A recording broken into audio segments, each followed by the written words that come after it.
Bom, então eu abro o noticiário dando de cara as boas-vindas, como eu já anunciei, ao professor Manuel Furriela, professor de Relações Internacionais da FMU, também reitor da universidade. Muito bom dia, professor. Bom dia, agradeço o convite e parabenizo pelo programa. Pois é, Paulinha, vamos tentar explicar então o que aconteceu lá em Bagdá, nesta madrugada, amanhã, depende de que parte do mundo você está, um tanto quanto tensa. Isso, eu vou explicar com as informações que a gente tem até agora, né? Porque a cada minuto a gente vem vendo aqui atualizações, inclusive em quem são essas pessoas que morreram. Então, são líderes de milícia no Iraque. Cada hora a gente tem um nome novo aqui confirmado. São mais de 7 pessoas envolvidas aí nesse ataque dos Estados Unidos, não é verdade? Então, a gente teve um ataque americano contra o aeroporto de Bagdá, que matou o general Qasem Soleimani do Irã. O governo americano confirmou em comunicado a autoria do bombardeio realizado por um drone e que a ação foi autorizada pessoalmente pelo presidente Donald Trump, que logo após o ataque fez uma publicação no seu Twitter com a bandeira dos Estados Unidos. Esse comboio em que estava Soleimani estava deixando o aeroporto e aí sim foi atingido. Segundo a imprensa internacional, o general iraniano estava em Bagdá para participar de encontros com líderes de milícias iraquianas. E aí está um pouco da justificativa do Pentágono para esse ataque, né? Eles lançaram um comunicado bastante longo, detalhando um pouco das motivações dos Estados Unidos a tomarem essa atitude, dizendo o seguinte, ó, o general Soleimani estava desenvolvendo planos para atacar diplomatas americanos e militares a serviço no Iraque e em toda a região. Esta ação teve como objetivo dissuadir futuros planos de ataques iranianos. O Pentágono atribui a esse general a morte de quase 700 militares americanos em ação fora do país. Ele realmente é uma pessoa muito importante ali no Irã, é considerado um herói no seu país. A sua morte, para vocês terem uma ideia, foi anunciada pela TV iraquiana e iraniana e ele recebeu oração em rede nacional. As ruas hoje, a CNN tem imagens já de manifestações pedindo por vingança e os líderes iranianos já anunciaram que sim, haverá uma retaliação, né? Haverá alguma coisa aí, porque esse cara realmente era muito importante, era um estrategista muito importante. A gente estava até aqui comentando, ele saiu na revista Time, na mesma edição, inclusive, do Sérgio Moro, como uma pessoa muito relevante e muito importante. Então agora está todo mundo em estado de alerta, até os Estados Unidos já pediu para que todos os americanos deixem a região de alguma forma, né? Esse tem sido um alerta aí para os americanos que estão perto ali da região e essas informações vão chegando de pouco a pouco, né? Quem são essas outras pessoas ali envolvidas? Qual é, de fato, a informação que a inteligência americana tinha para tomar uma atitude dessa? Será que havia mesmo alguma coisa muito eminente para acontecer? A temperatura já estava muito alta entre Estados Unidos e Irã. Então, acho que a gente tem aqui o professor para dar mais contexto. Por que isso aconteceu? Se você não estava acompanhando essa temperatura esquentar, por que a gente teve esse ataque ontem? Exatamente. Pairam perguntas, uma série de perguntas nesse momento sobre essa ação americana, professor.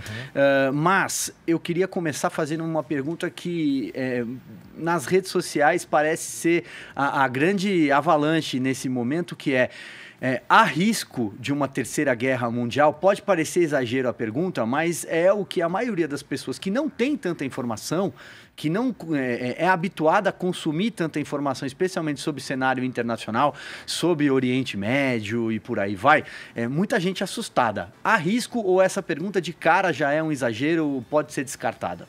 Realmente é um exagero por vários motivos, né? Primeiramente, o Irã, apesar de ser na região um país poderoso, ele é considerado uma potência regional, né, como é o Brasil na América do Sul, né? Então aqui na região, o Brasil é um país poderoso no subcontinente e o Irã é muito poderoso lá no Oriente Médio, né? Mas naquela região ele não tem força internacional, ele não é uma potência mundial. Além disso, existem outras potências regionais que rivalizam com o Irã. A Arábia Saudita e Israel são os mais evidentes. Então ali é uma distribuição, uma divisão de poder muito importante. Então o Irã, ele não tem essa força. Além disso, haveria necessidade, para ter uma guerra mundial, de um envolvimento de grandes potências. Então você tem aí a União Europeia, não vai, obviamente, né, entrar a favor do Irã. Você tem a Rússia, que ela pode ter um papel, inclusive, de mediação na região. Não acredito que ela vá tomar partido de um lado ou de outro. Ela é um dos países que melhor conversa com todos os atores da região. Isso foi muito bem construído pelo Putin. E outro é a China, que não vai se envolver com certeza nisso. Aí os Estados Unidos teriam que rivalizar com outras potências na região para a gente ter uma terceira guerra mundial. Então isso não vai acontecer, ou é improvável que aconteça, é improvável que alguém vá chegar a esse ponto. Ele não é um conflito que tenha esse tamanho pelos atores envolvidos e pelos assuntos envolvidos. São assuntos regionais, não são assuntos internacionais, como foi a Primeira ou a Segunda Guerra Mundial, que havia uma divisão na Europa, que era o centro do mundo ainda, mas né? Era a região mais importante do mundo. O senhor avalia a possibilidade de uma guerra local entre Estados Unidos e Irã? E contextualiza um pouco essa prévia, né? Por que os ânimos estavam tão exaltados? Exatamente, era a pergunta que eu ia fazer. A regional pode acontecer, né? É improvável porque o Irã sabe do poderio americano, né? Então ele sabe que pode ter o seu governo destituído, como aconteceu com o Saddam Hussein no Iraque. Lógico que depois é que vem a terra arrasada e os problemas, né? O que os Estados Unidos estão sofrendo agora, passando agora, é consequência da invasão americana ao Iraque, que até hoje não ficou bem regimentada, organizada, né? Então você tem esse fator. Mas o que a gente tem na região? Uma hostilidade americana no Irã desde 1979. Havia um governo pró-Estados Unidos, que era um governo monárquico, que era o Shah, né? Lá não se chamava de rei, o imperador é Shah, o título, mas é um título monárquico, é uma monarquia, né? Que era o Reza Pahlavi, que foi derrubado por uma revolução religiosa do Ayatollah Khomeini, que todo mundo já ouviu falar. Sim. E ali foi construído um tipo de poder contra os Estados Unidos e uma construção de governo que existe até hoje, que é muito interessante. Você tem um líder religioso que é o Ayatollah.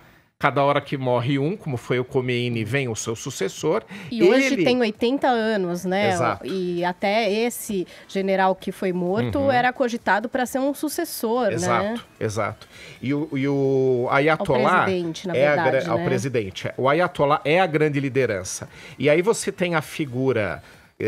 que chamam de poder supremo, né? A função do Ayatollah é poder supremo. Ele é acima do presidente, né? Eu fiz uma confusão aqui. A gente tem o Ayatollah, que seria o poder supremo, e o presidente que é eleito. E o presidente eleito. E o sucessor... Para que cogitavam esse general? Porque diziam que ele era o segundo homem mais poderoso, com possibilidade, então, de suceder a quem? Ao presidente? A probabilidade maior, como ele não era um líder religioso, e o Ayatollah tem essa figura, óbvio que você tem todas essas lideranças do país são envolvidas com a religião, né? Tem que ter essa bandeira. Mas ele tem uma construção de liderança militar, né, no caso do general, e não de liderança religiosa, que é o caso do Ayatollah. Então, é muito provável que ele seria cogitado como um candidato à presidência com muita força, já que ele era muito popular no país. Então, você tem a figura do presidente, que é eleito. O Irã, nesse aspecto, é uma democracia, porque há eleição do presidente, mas o presidente tem puramente uma função burocrática. Sim, ele administra o país. Isso que eu ia perguntar para o senhor. Quais são as divisões de poder entre o líder espiritual, que é o Ali Khamenei hoje, e o presidente do Iraque? O que cada um exerce exatamente? O presidente, ele administra a parte burocrática do país. Então, ele administra o funcionamento das finanças, das instituições, de toda a estrutura de funcionamento do país em termos administrativos. O Ayatollah, ele é uma figura religiosa, ele mantém os valores, né? Por isso que vem, inclusive, a Revolução de 79 para resgatar valores, porque o Shah Reza Pahlavi, ele tinha valores ocidentais, tanto é aquele que trouxe às mulheres o direito ao voto, ele que aboliu o uso obrigatório da burca. Então você tem uma série de questões pró-ocidente do governo anterior, que era do Shah, que foram afastadas. Isso retrocedeu, né? Depende do ponto de vista. Para nós do Ocidente, sim, porque nossos valores são outros. Sim. Concordo contigo. Se você colocar valores religiosos misturados com os de Estado, que o Estado tem que ser laico, que aliás é o caso do Brasil, você começa a ter confusão realmente aos nossos olhos. É uma distorção. Aos olhos deles, talvez não. Mas eu concordo contigo Sim, que mas pode em relação ser ao visto. direito das mulheres, por sem exemplo, dúvida. houve um retrocesso com a ascensão dos de toda a sociedade. Né? Mas Claro. é curioso que o Irã manteve a eleição, é uma democracia para presidente da República. E outra coisa curiosa que pouca gente sabe, que é uma representação política, a criação de partidos totalmente à vontade. Até existe um partido judaico no país. Veja só. Então é um país muito interessante o Irã nesses aspectos. Mas vamos lá. Foi construído todo um governo contra os Estados Unidos. E por conta disso, os Estados Unidos apoiou Saddam Hussein. E por conta disso, nos anos 80, se teve a guerra Irã-Iraque.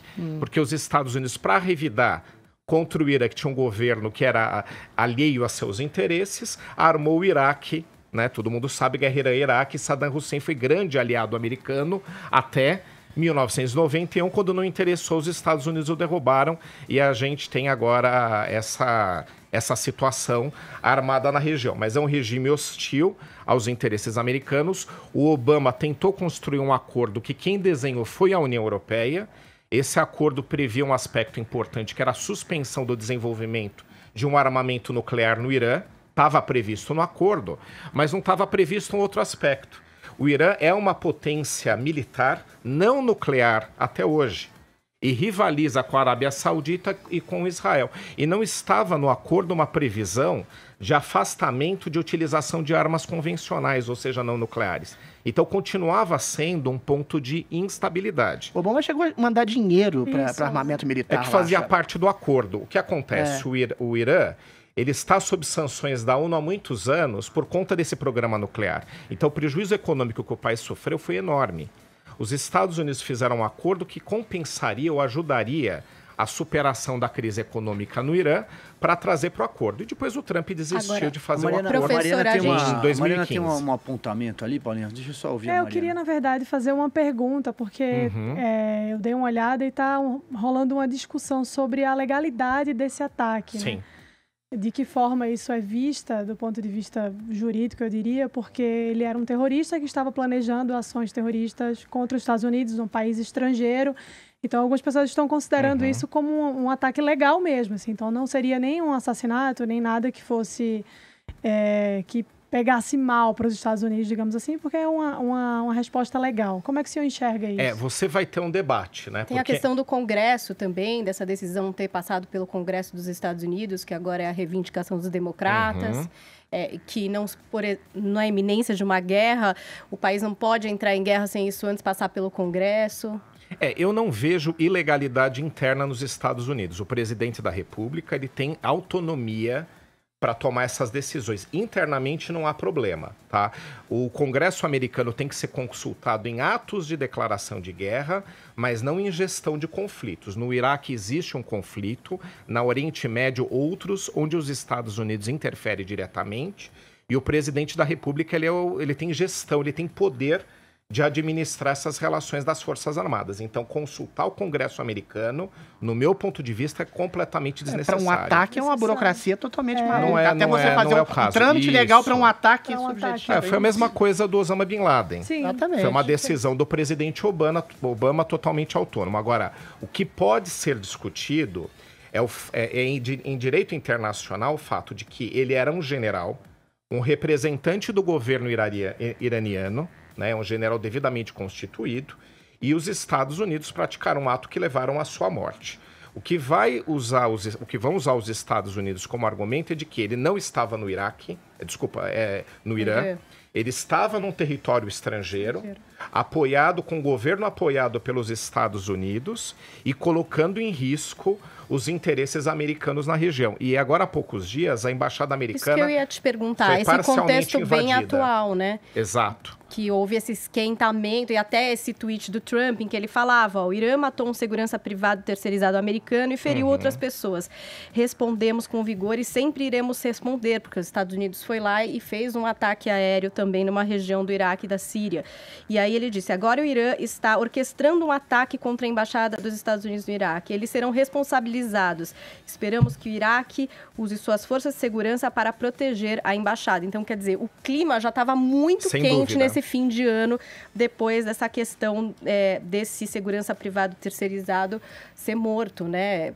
pelo Irã. E completando, professor, como é que fica essa questão institucional? Sim, ele era um general que estava possivelmente no território iraquiano, mas eventualmente as ligações dele com o Hezbollah e com grupos milicianos e terroristas é muito clara. Como é que se coloca uma relação institucional, sendo que o homem participava e apoiava grupos terroristas? Vou tentar aqui amarrar, então, as duas colocações, as duas perguntas da Paulinha e do Adriles, para que o senhor faça uma explanação, porque eu estava, por exemplo, agora passando o olho aqui num artigo do New York Times, que mostra justamente isso, a influência dele para além das fronteiras do Irã. Era, inclusive, por exemplo, o papel dele junto ao Ayatollah. Exatamente. Ele tinha um papel internacional. O Adriles falou agora, por exemplo, do Hezbollah, né, uma organização terrorista, e aí, aqui no artigo, por exemplo, eles dizem o seguinte, olha, no Líbano ele transformou o Hezbollah em um poderoso Estado dentro do Estado, né? A gente sabe que o Hezbollah recebe fundos e ordens de Teherã e que hoje tem um arsenal de mísseis maior do que muitos países ali na região. Depois, aqui leio, por exemplo, na Síria, suas forças se aliaram à Rússia para sustentar o regime de Bashar al-Assad. Então, eu queria que o senhor fizesse ali uma explanação, para a gente tentar amarrar tudo, sobre a influência dele na região para muito além das fronteiras do Irã. Ele foi constituído, né, ele tem uma trajetória para cuidar de questões internacionais em nome do Ayatollah. Né? Quando isso é interno, a gente até entende. Né? Eu concordo com vocês que o papel dele estava fora já daquilo que a gente aceita como admissível em qualquer corpo militar de qualquer país. Né? Internamente, ele ajudou a acertar as fronteiras do Irã, que havia uma série de pendências. Então, ele teve um papel interno importante. A partir do momento que ele interfere em questões internacionais, ele estava no Iraque em reunião, em visita a milícias pró-interesses do Irã dentro do Iraque, aí foge das suas atribuições. Então, eu acredito que o governo americano tem, sim, muito respaldo. Né? Não digo que é uma felicidade, óbvio, morreram pessoas, enfim, não é. Mas eu estou fazendo uma análise jurídica internacional de o quê? Ele não estava também num papel que seria admissível para um general. Sim. Ele estava no Iraque... orquestrando alguma coisa, muito provavelmente. Sem dúvida.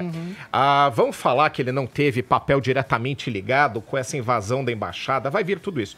Mas todo mundo sabe que ele tinha, sim, uma interferência internacional e que atos outros iam ser praticados contra os Estados Unidos, até porque o conflito estava armado.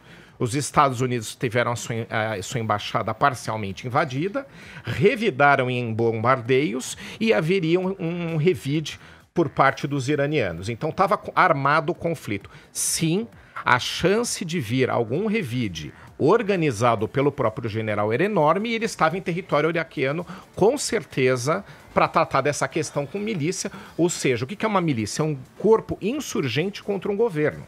Então você não pode aceitar isso. Né, como se viesse aqui ao Brasil ou a qualquer país, reunisse-se com um grupo insurgente contra um governo constituído. Isso não pode ser aceito. Mas eu digo mais, professor, o próprio Irã, institucionalmente como país, prometeu várias vezes varrer o Israel do mapa. Isso é uma milícia constituída num país, de certa forma, não? Enfim. Acho que o discurso... Como é que você trata um discurso desse? O discurso e o debate, você tem um limite aceitável, Exato. Né? Você tem ali um debate. A divisão política, que é a divisão dos territórios dos países no Oriente Médio, ela é totalmente discutível. A gente olha daqui, vê o mapa bonitinho lá e acha que aquilo funciona. Não, você tem povos que estão, às vezes, em vários países. É uma divisão britânica de descolonização britânica do século XX, onde você teve uma divisão e constituição dos principais países ao redor dos principais grupos, mas atendendo o interesse do Ocidente. Sabe qual era o interesse do Ocidente? Que você não tivesse países bem organizados lá. Agora, certo? professor... E agora você tem essa questão armada. Então, aquela divisão ela não faz sentido. Então, debate sobre a divisão política, ela é aceitável. O que não é aceitável é uma declaração hostil, como você mencionou, contra Israel ou contra qualquer outro país. Agora, em relação a esse revide prometido, né, a essa vingança ou alguma coisa, o que pode ser isso? Né? Falaram em ataque virtual até, enfim, estão levantando aí inúmeras possibilidades. Também estão falando bastante sobre o enfraquecimento, agora que esse general não existe mais, era um arquiteto importante aí dessa parte militar. O que a gente pode esperar, se é que a gente quer ou... Enfim, o problema imagina o que esperar a respeito desse disso. tipo de ato é o seguinte, ele não era uma personalidade unânime no Irã. Ele era uma liderança importante, inclusive popular, né? Havia toda uma mística ao redor do seu nome, mas uma parte dos políticos, obviamente, como a gente falou, você tem vários partidos no país, não apoiavam. Agora, quando você tem um ataque desses, há uma unificação nacional em torno do nome. Esse é o risco. O Irã se sente atacado. Goste-se ou não do general mesmo dentro do Irã, o fato é que é uma liderança do país e pode se interpretar como uma agressão ao país. Tá? Essa análise ela é correta. Você vai ter uma unificação no Irã ao redor do nome dele, ao redor da circunstância e vai aumentar a hostilidade aos Estados Unidos. Mas vocês não tenham nenhuma dúvida. O que pode vir? Ataques terroristas apoiados pelo Irã. Isso vai acontecer. E aquela tentativa de uma nova renegociação, não em relação ao acordo da União Europeia que eu falei para vocês, que era muito discutível realmente, mas um outro tipo de acordo, ele fica mais difícil no curto prazo. Né? Mais difícil você chamar a mesa de negociação o Irã neste momento. Tá? Então a gente vai ter atos hostis contra interesses americanos, não tenha dúvida nenhuma. E a gente ouviu a declaração do presidente do Brasil em relação à variação do preço do petróleo. A gente vai ter, em um primeiro momento, com certeza, esse tipo de efeito. Professor, a gente sempre sabe que o Oriente Médio, a Arábia, toda aquela região é um barril de pólvora. E o senhor tocou num ponto interessante, que não era interesse do Ocidente, dos Estados Unidos, que aqueles países se organizassem sem dúvida, de maneira militar. Mas não há uma razão plausível para esse desinteresse, sendo que lá esses governos autocráticos, dominados por ayatolás, por religiosidades meio contestáveis, não é realmente um perigo para o mundo inteiro? Acho que os Estados Unidos teriam algum tipo de razão plausível e não querer que eles se organizassem exatamente por causa disso? Na verdade, ali não havia muito uma posição americana quando houve a grande divisão política do Oriente Médio, né? Você tinha ainda uma posição eurocentrista no mundo, era a Europa que ditava. E quem estava com o mandato das Nações Unidas e da Liga das Nações ainda antes da ONU, tinha uma parte que estava com a França, mas principalmente era a britânica a divisão, né? Então, fizeram uma divisão das principais lideranças, como fizeram também na África. Esses processos de descolonização foram um desastre na África e em todo o Oriente Médio. Também em várias regiões do mundo, mas principalmente nessas duas que eu mencionei. Eles dividiram e colocaram com as principais lideranças, mas você tinha ali, né, potências históricas, império como o Império Persa, que fez surgir o Irã, e não havia interesse de que fossem grandes países ou grandes lideranças. Então você criou ali uma situação de instabilidade, né? Não digo que proposital, mas foi a consequência de uma divisão mal feita por atender vários interesses que não eram propriamente dos países que estavam ali estabelecidos. Então, ele vai ser por muito tempo uma região instável na sua divisão. Agora, atos hostis praticados contra qualquer país, eles são sempre inaceitáveis. Contra os americanos também. Essa invasão à embaixada é inaceitável. A embaixada de qualquer país, ela tem, por força ainda de normas dos anos 60, né, total imunidade. Então ela não pode sofrer interferência, mesmo que aquele país seja seu inimigo. Tanto é verdade que nas grandes conflitos internacionais, por exemplo, quando você ainda tinha a União Soviética, os Estados Unidos respeitavam a embaixada soviética e a embaixada americana era respeitada também. Então, isso é inatingível, não pode ser atacado como foi. A hostilidade contra os interesses americanos também foi muito grande. Olha só, Paulinha, você que é a nossa especialista aí no Twitter, parece que o presidente Donald Trump acaba de fez um tweet postar, aqui há 40 minutos dizendo o seguinte: Irã nunca ganhou uma guerra, mas nunca perdeu a negociação. Pois é, agora, professor, vamos pegar carona no tweet do presidente Donald Trump e jogar para frente, porque eu também estava passando o olho aqui, as notícias tudo muito recente, a gente estava passando o olho aqui pelos jornais americanos e tal, e obviamente que o assunto eleição é um assunto em pauta para eles desde o ano passado, ainda está um pouco longe, a eleição é só no final do ano, mas os democratas, claro, querem capitalizar em cima disso, dizendo, olha, essa ação do presidente americano coloca os Estados Unidos sob risco e, por outro lado, os republicanos vão elogiar a ação do presidente. Até que ponto essa ação pode reverberar? Eu sei que ainda é cedo, a gente ainda não tem todas as consequências à frente aí, muito claras, mas até que ponto isso pode influenciar, impactar nas eleições americanas? É uma aposta, né? No caso do presidente americano, é uma demonstração de força. Com certeza. Né? No caso do Obama, por exemplo, quando teve a morte do Bin Laden, ele capitalizou aquela questão, né? Porque no caso dele foi uma situação oposta. Você tinha o presidente Bush, que havia feito a guerra ao terror, né? Foi muito bem sucedido em desarmar o terror internacional e depois veio um governo diferente, que era o de Obama, que mostrou que também tinha força naquele episódio do Bin Laden. Então o presidente americano sempre tem a necessidade de mostrar uma interlocução internacional. Esse sinal vai ser positivo para ele nesse aspecto. O que a gente tem como desafio são as consequências. Já falei que Terceira Guerra Mundial não vai ter, né? Mas a gente sabe que vão vir algumas medidas pelo Irã. Não acredito em negociação em curto prazo, vai ser uma grande surpresa caso isso ocorra, e é o mais desejável. Tomara que eles se acertem de alguma forma, mas eu acredito que é improvável. E o Irã, para ser trazido à mesa de negociação, só conseguiu-se isso quando a União Europeia interferiu, porque a União Europeia tem interesses comerciais na região. O Irã tinha interesse em desenvolver com a União Europeia alguma relação comercial naquele primeiro momento. Você conseguiu um momento mágico de trazer para a negociação. Eu acredito que é improvável que no curto prazo a gente vá ter novamente esse tipo de conversa. Agora, o que a gente tem que acompanhar, até que ponto o Irã vai ter força de praticar atos de hostilidade para os Estados Unidos que façam com que as consequências desse ato sejam consideradas negativas para o presidente. Tá? É uma incógnita. A gente vai aguardar. Mas a força do Irã já não é tanta quanto a gente imagina. Ele está isolado na região.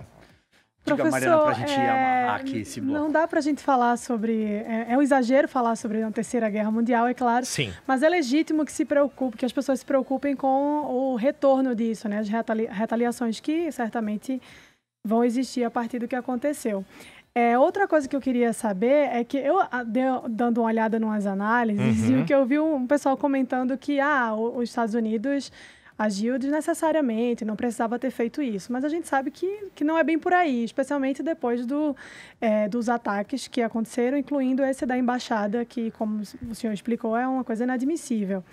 Mas, desse ponto de vista, assim, com relação à preocupação do que pode acontecer, como é que fica a cabeça do americano agora, nesse momento, diante desses últimos acontecimentos, assim? E uma outra coisa também é que o Obama, ele sempre teve uma postura mais branda, assim, com os terroristas. E essa postura foi o que fez com que o Trump, até o Reagan mesmo, foi quem tomasse decisões mais firmes, né? Então, eles meio que fazem o estrago e depois eles que têm que reverter esses danos. Então, o pessoal acaba olhando por esse lado. E o que eu queria saber é de que forma isso pode impactar assim, na reputação de Trump. Como é que o senhor vê esse acontecimento? Voltando mais atrás na história, a gente está falando da leniência, da complacência, o Obama, uma cultura que tenta esmagar os Estados Unidos. A gente tem que lembrar sempre do Jimmy Carter, que perdeu uma eleição exatamente por uma postura extremamente leniente e frouxa em relação aos sequestros americanos lá no Irã na década de 70. Ele não ter apoiado o Shah, né? Ele tirou o apoio ao Shah Reza Pahlavi, porque havia um desrespeito aos direitos humanos, né, por parte do governo iraniano à época, e isso fez com que o Shah caísse, e aí os interesses americanos ficaram totalmente prejudicados no país, né? Um desastre. Mas de qualquer forma, em termos de consequência, a análise que tem que se fazer agora é muito diferente, por exemplo, de 30 anos atrás, né? Você tem o fator petróleo na região, né, que é importante, mas que a geopolítica está completamente diferente. Inclusive, o Brasil agora é grande produtor e tem grande chance de ser exportador por causa do pré-sal. Se você pegasse nos anos 90, quando vários desses conflitos aconteceram, a dependência do Brasil era outra, por exemplo. Né? Então, hoje em dia, você tem uma grande variedade de países produtores e, por conta de outras fontes de energia, o petróleo também está perdendo prestígio. Então, por consequência, um conflito na região ele tem menor poder ofensivo do que ele teve nos anos 90, lá quando teve a invasão do Kuwait pelo Iraque, por exemplo. Sim. É outro mundo. O que faz com que seja mais fácil a situação, né? Porque você vai ter consequências desse ato menos graves. O Irã vai ter menos força para praticar algum tipo de ato. E os grupos terroristas internacionais, os grandes grupos, eles foram desmantelados. né? Tanto é que você hoje em dia tem atos terroristas sendo praticados em menor escala. E qual foi a atuação dos Estados Unidos especificamente para desmantelamento desses grupos de terroristas, como o Estado Islâmico, por exemplo? Foi primordial. Primeiramente, eles desconstruíram o financiamento. Havia uma rede internacional de financiamento que era muito bancada pelo Irã e por outros países, até mesmo por personalidades de próprio bolso. Eles patrocinavam essa rede internacional de financiamento, ela já não corre de uma maneira tão fácil. E você encontra atos terroristas, às vezes praticados por uma pessoa de maneira individual, como são aqueles da França que a gente teve há 2, 3 anos atrás. Não, você nunca mais vai ter, a chance de ter é muito pequena, ataques terroristas como 11 de setembro, porque esses grupos eles não têm mais força para se organizar. Isso explica um pouco o assassinato do general, exatamente, porque Ah, era uma das dúvida. cabeças da reorganização desses E movimentos ele se terroristas. expôs, né? Veja só, todo mundo sabendo que o Irã apoiava milícias dentro do Iraque, grupos insurgentes contra um governo constituído. Eu não estou defendendo o governo do Iraque, né? Dizem que é corrupto e fala, mas não é esse o ponto. O ponto é que você tem um governo constituído e grupos insurgentes, né? E um outro país influenciando grupos insurgentes contra um governo, né? E ele andando livremente pelo país, como foi o que aconteceu. Ele foi morto dentro do território do Iraque, né? Então você tem essa circulação. Ele estava extremamente exposto, né? Então eu acho que também vai ter um pouco dessa situação, né? Você já vê que hoje em dia essas organizações elas são muito menos sofisticadas do que elas eram alguns anos atrás. Então, os Estados Unidos desmancharam a estrutura internacional do terrorismo. Também outros países, a Europa também colaborou com isso, né? Israel, mesmo o Brasil se sofisticou nesse tipo de situação. Houve uma desmontagem. Atos terroristas vão vir, mas em escala muito menor do que aqueles que a gente observou historicamente mundo afora. É o que a gente espera. Quero agradecer, então, ao professor Manuel Furriela, que também é reitor da FMU. Professor, muito obrigado por ter aqui ajudado a entender o que está acontecendo. Muita coisa ainda tem que ser explicada e a gente vai seguir observando. Ok, eu que agradeço o convite, parabenizo pelo programa novamente.